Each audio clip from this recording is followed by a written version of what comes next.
Avoidance doesn't come from not knowing what to do. Most people already know. What stops them isn't logic. It's a loop their body learned before logic ever got involved. That's why insight doesn't free you. That's why motivation doesn't stick. And that's why waiting keeps coming back, even when you swear you're ready to move. If you've been following this series, you already know something most people never slow down enough to notice. Avoidance isn't random. It isn't laziness. And it isn't a lack of intelligence. It's patterned. And once a pattern is learned in the body, it doesn't disappear just because you understand it. If you're new here, this channel is for adults who look functional on the outside, but feel a quiet tension underneath, especially when money demands attention. Not panic. Not collapse. Just that low-grade pressure that never fully turns off. In the last 2 videos, you saw what avoidance costs you and how the loop gets wired into your nervous system. You saw why checking, waiting, and monitoring feel responsible, even when they slowly drain clarity, energy, and leverage. But here's where most people get stuck. They see the loop. They understand it. They nod along. And then nothing changes. Not because they didn't get it. But because understanding the loop doesn't automatically give you a way out of it. In fact, for many people, awareness makes the problem sharper. Because now you don't just feel the tension, you notice it. Every delayed decision feels heavier. Every moment of waiting feels louder. Every "I'll deal with this later" feels like borrowed time. This is the point where capable adults quietly relapse.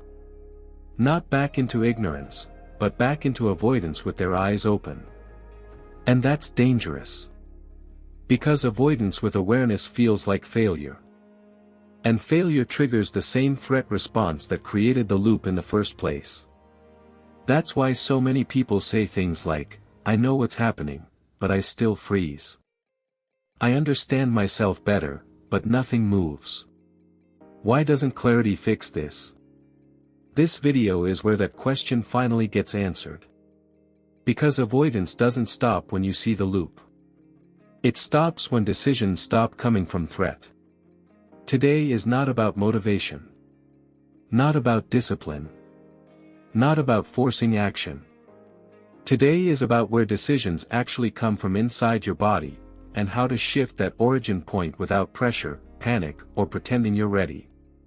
If you've ever felt like you understand exactly what's wrong, and still couldn't move when it mattered, this is the missing piece. And once you see it clearly, the loop loses its grip. Not because you fought it. But because you stopped feeding it. Let's break it properly. Avoidance doesn't start as a strategy. It starts as a reaction. Before planning. Before logic. Before personality ever gets involved. The loop begins in a moment when your nervous system decides that something is unsafe. And it decides fast. Faster than thought. Faster than reasoning. Faster than intention. For most people, this moment didn't happen during a dramatic failure. It happened under pressure. A bill that arrived when margin was thin. A number that felt heavier than expected. A conversation where money suddenly meant exposure. Nothing catastrophic. Just enough uncertainty to make the body tighten.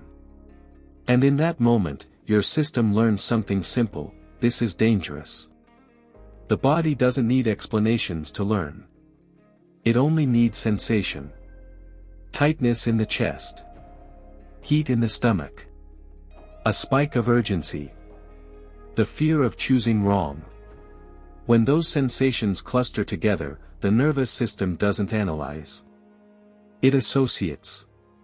Money becomes linked to threat. Uncertainty becomes linked to danger. Decisions become linked to exposure. That's the first imprint. Then something else happens, and this part is critical. In that same moment, you likely did something that reduced the discomfort. You delayed. You checked a number. You postponed the conversation. You told yourself, I'll deal with this later. And the pressure dropped. Not because the situation improved, but because the stimulus stopped. Your body felt relief. And relief is how patterns lock in. This is the moment the loop is born. Uncertainty appears. The body tightens. Avoidance reduces the sensation. And your nervous system records the result, avoidance equals safety. Not consciously. Biologically. From that point on, the body has a rule. The next time money demands attention, your system doesn't ask, what's the smartest move? It asks, how do I get out of this feeling? That's why avoidance feels automatic. Because it is. It's not a decision. It's a reflex. Over time, the loop strengthens. Each delayed decision teaches the body that waiting works. Each postponed choice reinforces the association between action and danger. Until eventually, even thinking about deciding triggers the response. That's when people say, I know what I should do. I just can't make myself do it. Nothing is wrong with them. They're not lazy. They're not undisciplined. They're not broken. They're responding exactly as a trained nervous system would. This is why insight alone doesn't break the loop. Because the loop wasn't created by ignorance. It was created by relief. And relief is far more powerful than understanding. Until the body learns a new association, one where decisions don't equal threat, avoidance will keep resurfacing. No matter how smart you are. No matter how motivated you feel. No matter how clearly you understand the cost. This is the machinery underneath the habit. And once you see it clearly, something important happens. You stop blaming yourself for the symptom. And you start targeting the system that created it. That's the first step out. Most people believe awareness is the breakthrough. They think that once they understand what's happening, the behavior will naturally change. That belief is wrong.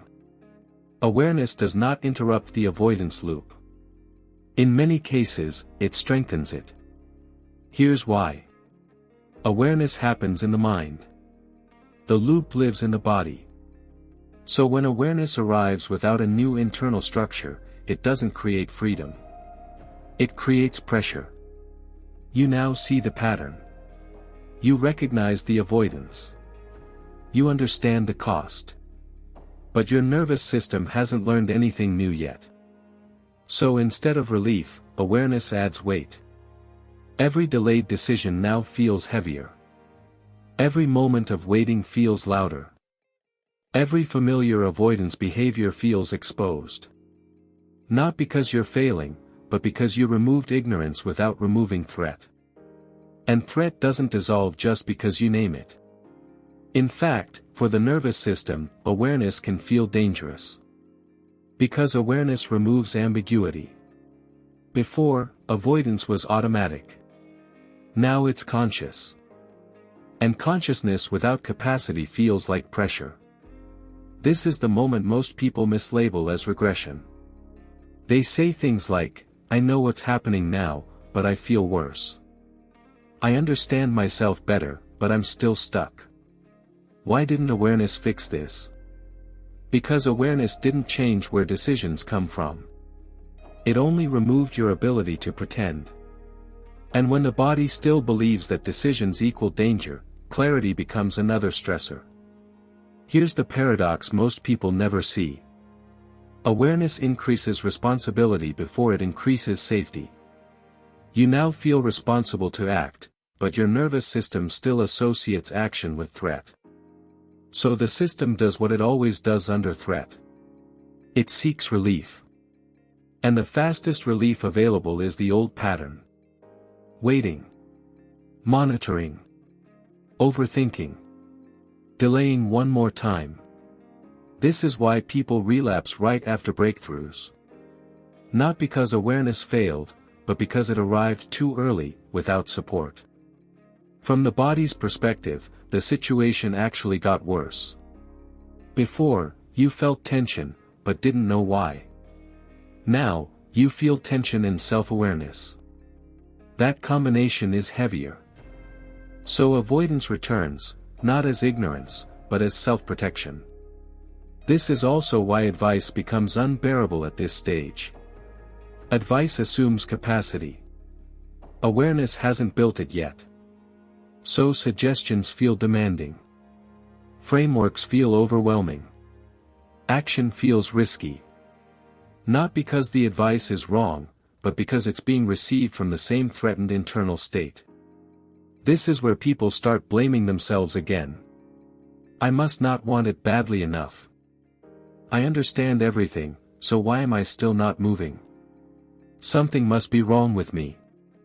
Nothing is wrong. You moved awareness forward without moving your decision-making environment. And here's the key insight. Awareness does not dissolve avoidance. It exposes it.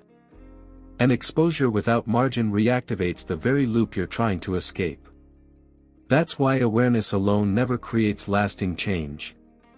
It needs somewhere safe to land. A different internal position. A different layer to decide from.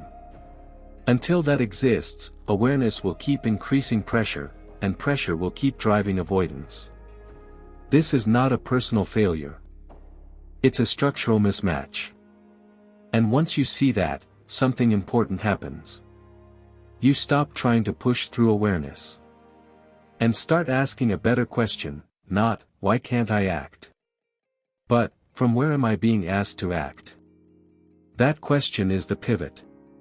Because it leads to the only thing that actually prevents relapse. Not more insight. Not more discipline. But a new place inside you from which decisions no longer feel dangerous. That's where we go next. Most people think the opposite of fear is confidence. It isn't. The opposite of fear is margin. The margin layer is the internal state where decisions stop being about survival and start being about placement. Not because fear disappears, but because fear stops driving the wheel. Margin is space. Space between a stimulus and your reaction. Space between a number and your nervous system. Space between discomfort and collapse. From this layer, money is no longer a threat. It becomes information. Not neutral information, usable information. A number can feel uncomfortable without feeling catastrophic. A decision can be uncertain without feeling dangerous. That's the difference. When you decide from margin, your body isn't asking, how do I stay safe? It's asking, what does this create? That one shift changes the entire experience of decision-making. Movement stops feeling like exposure. It starts feeling like allocation. You're not bracing. You're placing. Time. Energy. Attention. Money. Not to avoid pain, to build capacity. That's why margin isn't having enough money. It's having enough room. Room to absorb a mistake. Room to recover from a hit. Room to adjust without panic. Two people can earn the same income and live in completely different internal states. One feels trapped. The other feels oriented. The difference isn't discipline. It isn't intelligence. It's margin. From the margin layer, waiting loses its emotional reward. Not because waiting becomes immoral, but because it becomes unnecessary. You don't wait to feel safe. You move to create safety. And because movement now builds space instead of threat, your nervous system stops resisting it. This is why people who reach margin say things like, I'm still uncomfortable, but I can think clearly. I don't love this decision, but I'm not frozen. I don't have certainty, but I have direction. That's not confidence. That's capacity. Margin doesn't eliminate discomfort. It contains it. And contained discomfort feels like effort, not danger. Effort you can sustain. Effort that compounds. Effort that builds leverage instead of eroding it.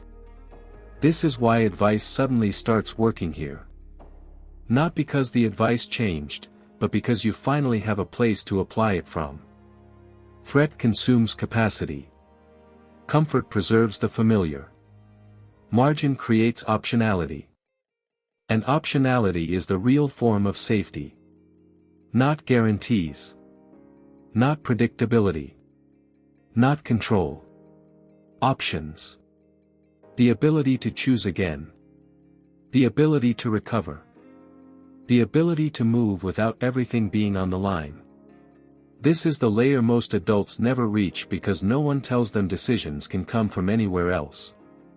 They think the only choices are fear or comfort. Survive. Or soothe. Margin is the third option. And once you've decided from margin even once, your body remembers the difference.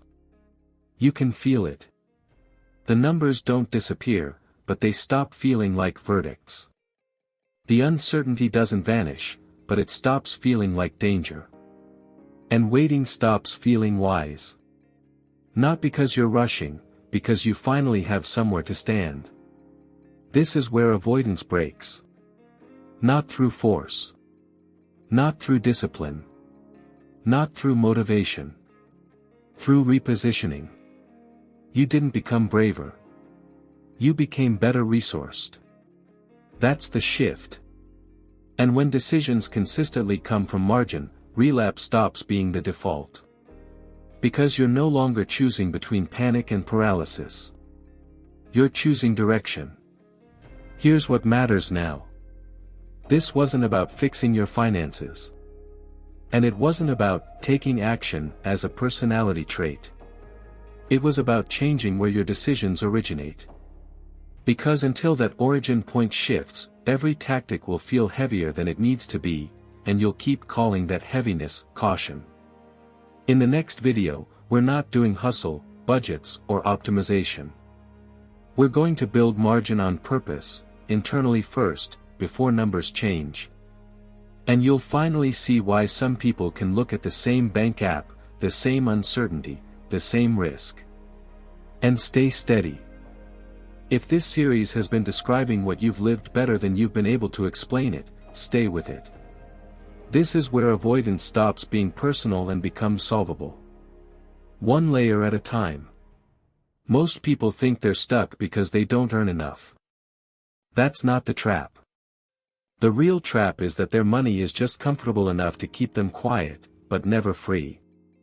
In the next video, we're going to expose the middle-class comfort system that slowly trades your leverage for peace, and why almost no one notices it happening until years are gone. This is where avoidance stops being personal and becomes solvable. One layer at a time. Because the next layer isn't inside your head. It's outside of it. It's the payment structure, the lifestyle signals, and the version of doing well that looks responsible, while quietly locking you in place. That's what we're breaking next.